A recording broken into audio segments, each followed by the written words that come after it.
I never understood why the desert around El Paso felt heavier at night than any forest I had ever camped in.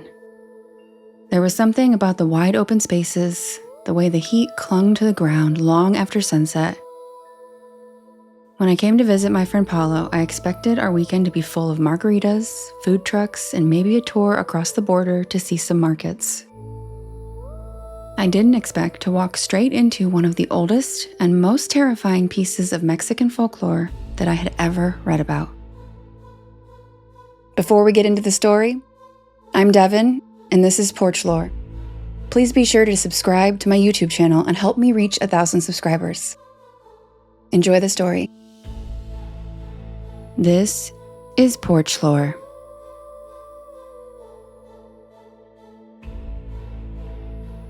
And I'm your host, Devin.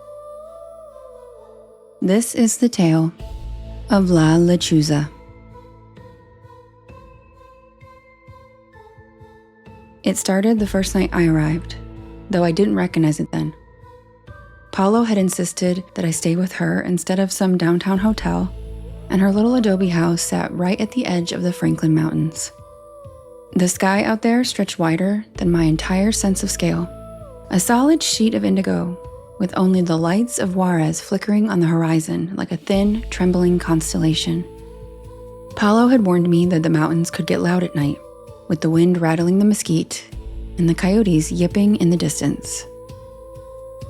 But nothing about her tone suggested that anything out there should frighten me. Still, that first night, I couldn't sleep. The air felt too still for a place where wind was supposed to be the main soundtrack. I laid there, blinking up at the ceiling fan, when I heard it. The faintest scrape against the stucco wall outside. I told myself it was probably a branch or maybe an animal rooting around in the gravel. But something about the rhythm felt off. Almost methodical. I held my breath and I waited. A moment later, a second, sharper scrape cut through the silence. I sat up slowly, telling myself I wasn't scared, just curious. But then, a third sound. A soft thud hit the wall, and the floorboards seemed to vibrate beneath my feet. I swung my legs out of bed and tiptoed to the window, lifting the edge of the curtain just enough to peek outside. The yard was empty. The moon hung low over the mountains, its pale glow stretching across the dust like a washed-out painting. Nothing moved, but the sensation that something had been there, something big, clung to me like static. I didn't see her that first night, but I felt her.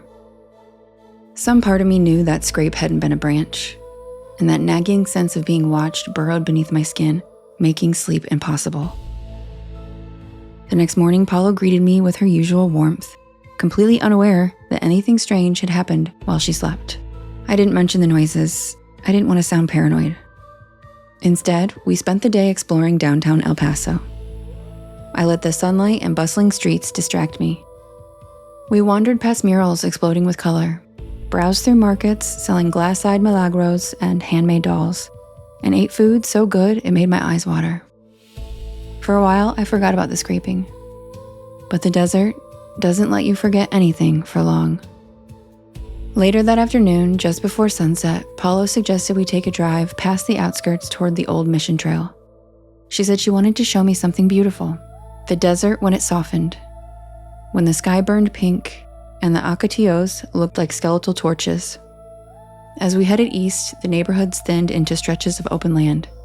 Abandoned buildings dotted the horizon, remnants of ranches long surrendered to time. The mountains glowed copper in the fading sun, and the desert wind hummed low through the brush. Everything seemed perfect, until the birds stopped. It's easy to really not notice birds, until they go completely silent. One minute, I could hear their distant trilling, the flutter of wings somewhere overhead. And then everything sank into stillness, so sudden, I got goosebumps on every inch of my skin. Even Paulo paused, her hand tightening on the steering wheel as she glanced over at me. The sky felt too open, the horizon felt too empty. And then came the shape. At first, I thought it was a hawk. A large one. Bigger than any I'd seen, but not impossible. Plus, I haven't really spent a lot of time in the Southwest. It swept over the road in a slow arc, its wings stretching wide against the glowing sky. But something about the motion felt wrong. The wings didn't beat like a bird's. They glided with a smooth, unnatural grace, as though they were being held aloft by something unseen. They glided with a smooth, unnatural grace. The creature swooped lower, and for a brief moment, the setting sun hit it at just the right angle. What I saw made my stomach drop. The wings were feathered, but the body was too long, too thick to belong to any bird of prey. And the head wasn't avian at all. It was human. Well, not entirely. More like the elongated silhouette of a woman's face stretched across something hollow and unnatural. The eyes were enormous and glistening white against the sky. La Lechuza. I had read the warnings only once years ago when I fell down a rabbit hole of borderland folklore. Witches who sold their souls for revenge or power. Women who transformed into giant owls with human faces hunting those who wronged them. Women who transformed into giant owls with human faces hunting those who wronged them, or anyone unlucky enough to cross their path. No one saw them without being marked. No one heard their call without inviting death. I had laughed it off at the time, but now watching that impossible creature glide silently above the desert, I understood why entire generations feared her. As soon as we passed beneath her shadow, the air inside the car thickened. I felt as though something cold had wrapped its fingers around the back of my neck and pulled downward.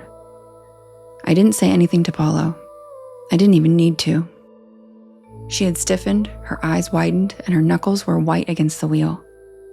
She'd grown up hearing stories about what flew in the desert at night. She knew exactly what we had just seen. The creature didn't vanish, instead it followed us. Not close enough to attack, but close enough to watch.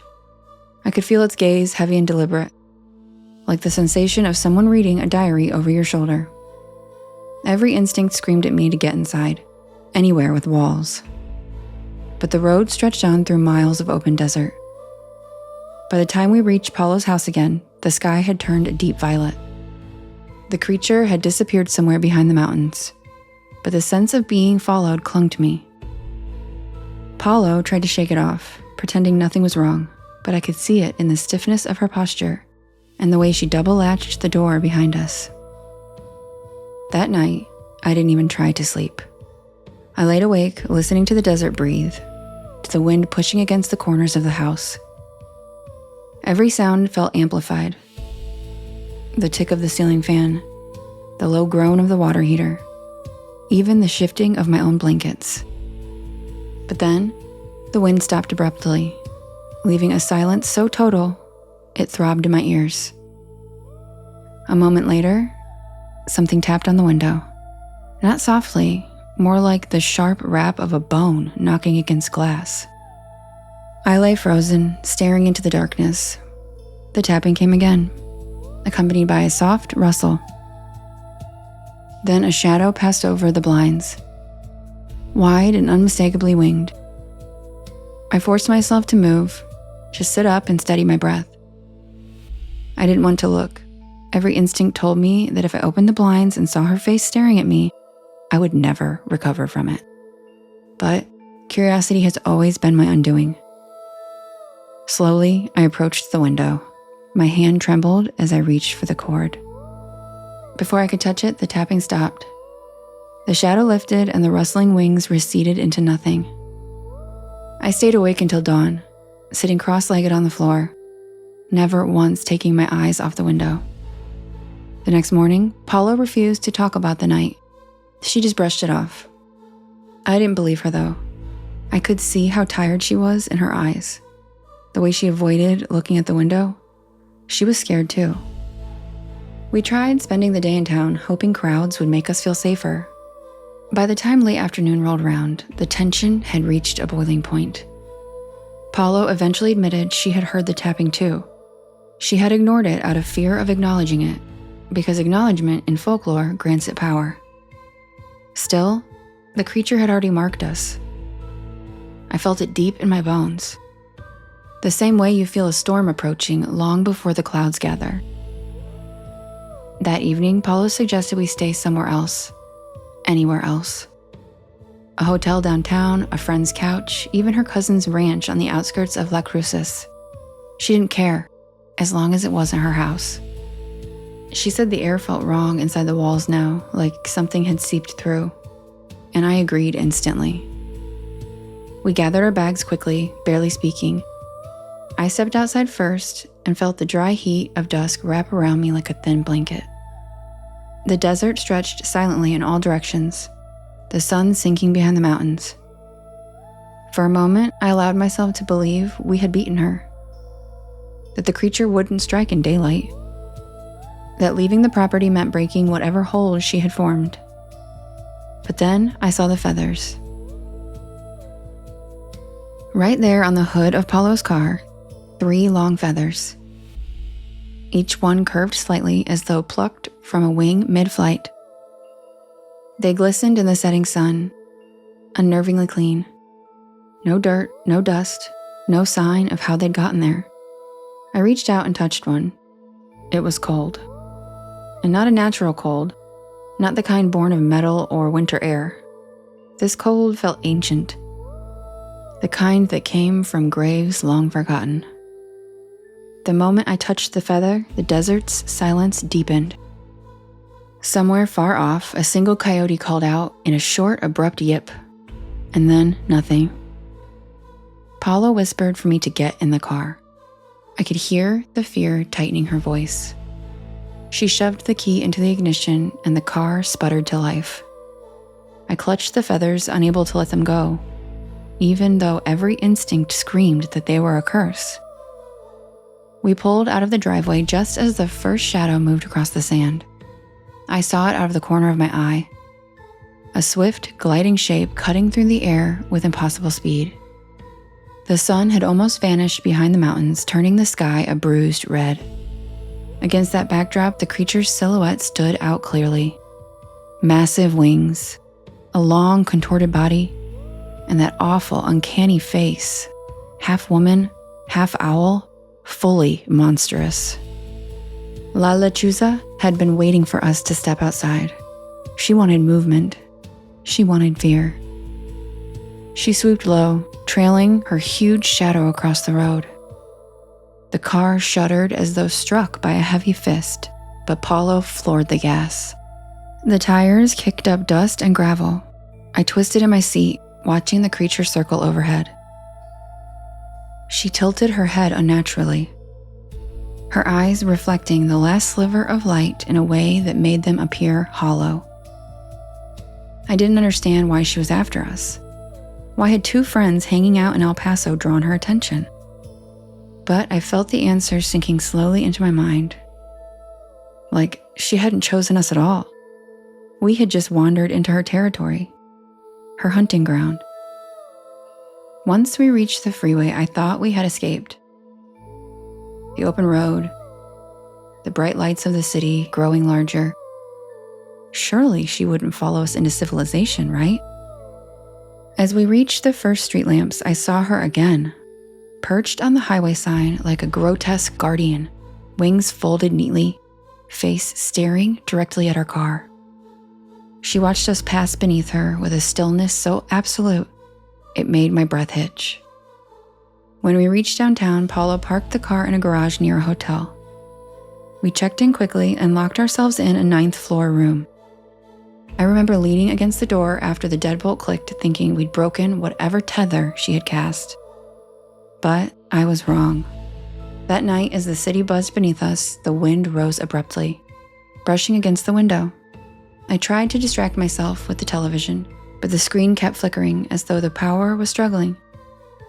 The lights dimmed once, then twice, and then the room went utterly silent.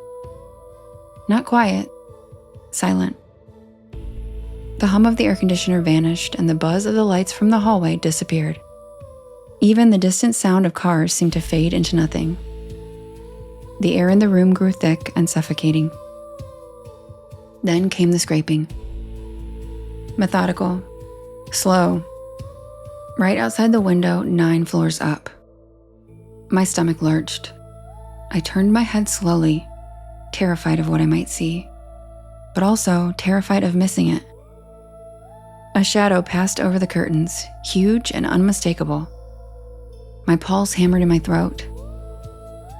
The scraping grew louder, like talons dragging across metal. I approached the window, drawn by a mixture of terror and fascination. I knew I shouldn't look. I knew that seeing her face, truly seeing it, would brand me in ways I didn't want to imagine. But I had to understand why she followed us, why she marked us, why she chose me. I reached the window, my fingers curled around the edge of the curtain. The scraping ceased, and the silence thickened. Then I pulled the curtain back. She wasn't on the windowsill. She wasn't clinging to the glass. She wasn't perched on the ledge like a gargoyle. She was hovering. Wings spread wide, body suspended in defiance of physics, and her eyes were locked directly on mine. Her face, a horrifying fusion of woman and owl, shifted subtly as though she was studying me. Then her mouth opened slowly, stretching far wider than human anatomy should allow. But no sound came out. The silence deepened instead, pressing against my skull. Then she lifted one clawed hand, and something dangled from it. An object so small and ordinary it took a moment for me to recognize. It was one of the feathers from Paulo's car. She held it towards the window deliberately, almost offering it to me. And then she pressed it against the glass. The feather dissolved instantly into black ash, leaving a smear that spread across the pane like soot. When the ash settled, I saw what she had written with it. A single symbol, 3 interlocking shapes, a mark I had seen earlier that day carved into the abandoned ranch house we passed. It was a witch's sigil, ancient and powerful. It wasn't a threat, it was a claim. She hadn't followed us for fear. She hadn't followed us for hunger. She had followed us because we had stepped into her shadow when she was hunting. And now, we belonged to her. I stumbled backward, the room spinning. Paulo grabbed my arm, fear radiating from her like heat. But I couldn't tear my gaze from that symbol. I felt something twist inside me, a cold thread winding around my spine. Lechuza watched me silently. She didn't blink. She didn't breathe. She simply hovered there, waiting. I didn't know what she wanted or how to break the curse she'd marked us with. But I understood one thing with absolute clarity. You don't escape a witch owl by running. You escape her by paying whatever debt she believes you owe. I still don't know what I owe, but I know she will come to collect. Because the symbol she left on the window that night, the one I scrubbed until my fingers bled, never washed off completely. Even now back home, sometimes I wake to find ash on my windowsill. Sometimes I still hear scraping in the dark. And sometimes when the night is the stillest and the air is the heaviest, I see a shadow pass across the moon. Wings stretched wide, head turning slowly towards my house. Lechuza never forgets who she marks. And she never stops hunting you until she's finished. I'm Devin, and thanks for joining me, Porch Pals. For more stories like this, be sure to subscribe to my YouTube channel and help me reach 1,000 subscribers. And remember, there's always room for one more on the porch.